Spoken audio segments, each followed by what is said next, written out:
Coping with Windows, specifically Windows Update. Hi everyone, Leo Notenboom here for askleo.com.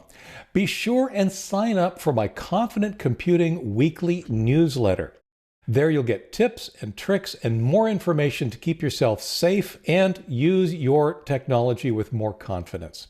askleo.com/newsletter for more.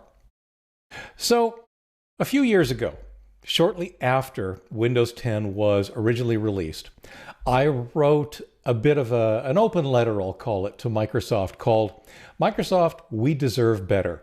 I was lamenting essentially the lack of control that Windows users were given to things that certainly in previous versions of Windows we had been given. That actually had almost no effect. My suspicion is, while there have been a couple of changes since then, my letter probably didn't have anything to do with it. Microsoft may or may not be listening, but honestly, they have a different agenda. And I wanted to talk about how you and I should cope with the reality of what Windows is and Windows is not.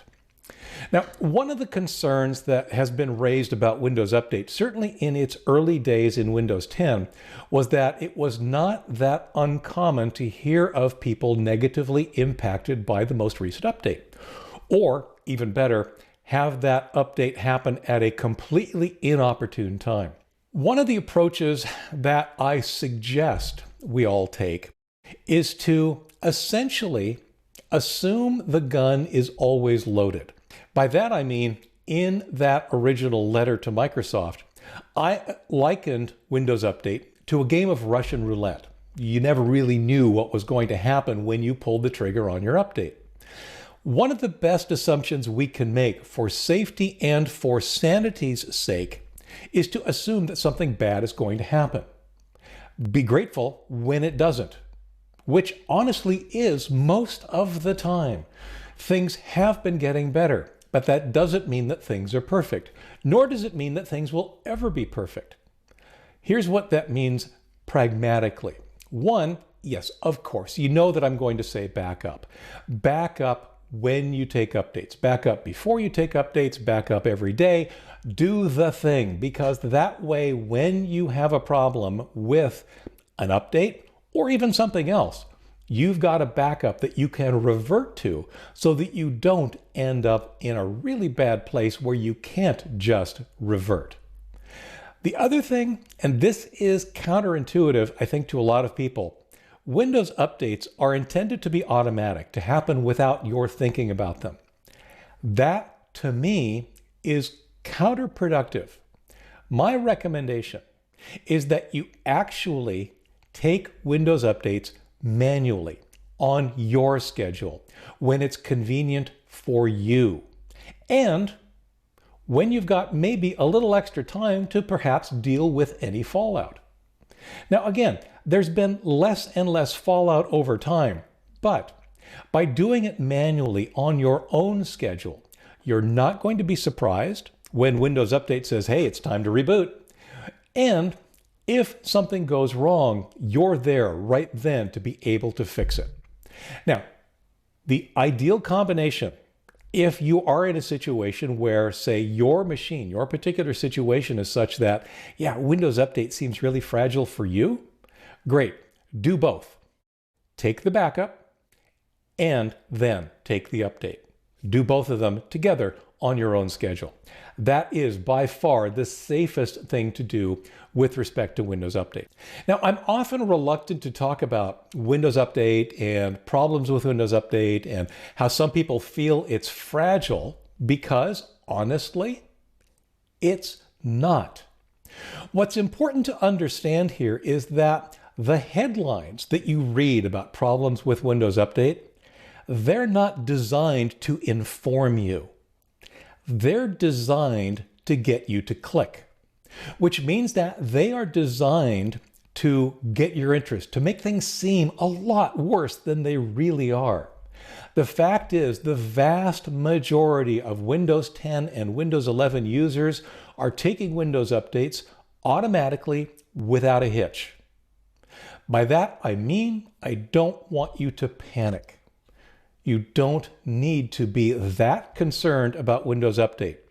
This article honestly is really for people that, for whatever reason, have a machine or are in a situation where either their machine has proven to be more fragile, or they're in a situation where the cost of failure is significantly higher than perhaps it is for the rest of us. Those are the folks that need to take some extra steps. The rest of us, as long as we're backing up regularly, we really don't need to panic. Now, another concept that you can use, and one of the improvements that Microsoft did make, is that you can now, in Windows Home and other editions, delay Windows Update. You can actually pause updates for, I think it's up to like 35 days. You can actually pause them for a full month, which is awesome. When I went overseas on a trip last year, one of the things I did before I left was I took all my updates and then I paused Windows Update for the duration of that trip. That way I knew that for whatever reason, I would not have any updates. Perhaps I'd be on bad connections. Perhaps it just wouldn't be appropriate. Perhaps I wouldn't be using my machine enough for those updates to ever finish. Not an issue. Just delayed it for a couple of weeks. And when I got back, when that time expired, updates kicked in again. So something else to be aware of is that we can all now delay updates for up to 35 days. To be fair, once that time has expired, you will need to take the update. You're not given the choice of just extending it indefinitely by visiting that user interface every 7 days or every 35 days. But once you do set that up, you're giving yourself a month's worth of time where you know you're not going to be interrupted by Windows Update. The last thing I have to talk about, and this is one of those things, again, it frustrates me, it really does, because Windows Update really isn't as bad as so many people claim it is. However, if you're one of those people that just feels that Windows Update, whatever, is too problematic for you, or you just can't handle all the negative hype, then yeah, there's one more thing you can do. Leave. Show Windows the door. One of the things that's really neat about our current environment is that Windows is not nearly as critical as it once was. You can, among other things, consider, revert to Windows 7 or 8 if you want to. If you can find a download, which will probably be the hardest part, or getting it activated will be the harder part. But there's nothing wrong with going back to those. You'll have to use it a little bit more carefully because you won't be getting security updates, but plenty of people are, and it's working just fine. Switch to Linux. I know people have a love-hate relationship. I mean, Linux users are absolute fanatics about the operating system. And honestly, with so much being done online these days, all you really need is a box and a browser. Linux is a fine box and a browser, right? You can use it to do so many different things online that you really don't need Windows for. You will be getting updates on Linux's schedule, which tends to be a little bit more frequent, but they also tend to be less impactful. Switch to a Mac. It's basically the same idea. With a Mac, you've got a little bit more support behind the machine and the operating system in the form of Apple. The downside, of course, is that, if you're going to switch to a Mac, you're actually switching to a different physical machine. But it is an alternative to Windows. Again, you'll be on the Mac update schedule, but once again, Mac updates historically seem to be a little less impactful than Windows' reputation would seem to indicate. And finally, switch to a Chromebook. Chromebooks, again, since all you really need for so much of what we do is a box and a browser, Chromebooks are fine boxes. They are not typically as powerful. You're not going to be able to run, Windows apps or even necessarily all the compatible apps that you might be able to find for, say, a Mac or even for Linux.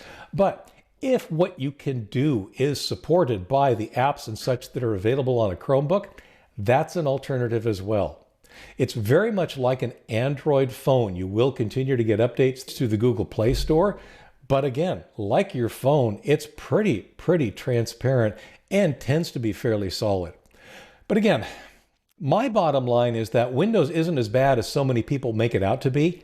That being said, if you feel that it is, you have so many alternatives that there's really no reason to stick it out unless your company or your school is forcing you to use Windows.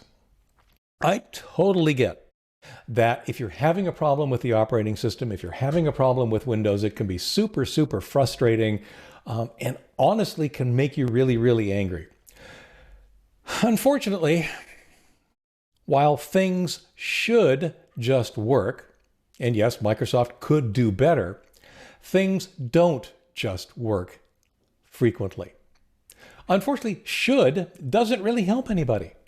But then neither does getting angry or frustrated over it. In fact, one of my beliefs is that getting angry about a problem makes the problem worse. It's energy wasted. It doesn't solve anything, and it does make things worse. That's why I'm trying to present a list of alternatives, ways to either cope with Windows and Windows Update as it exists, or alternatives that you can choose that may make you less frustrated, less angry, and let you be more productive and more confident over time. I hope this all helps. I hope this gives you a little bit of a perspective. For updates, for comments, for links related to the topic and more, visit askleo.com/67383. I'm Leo Notenboom, and this is askleo.com. Thanks for watching.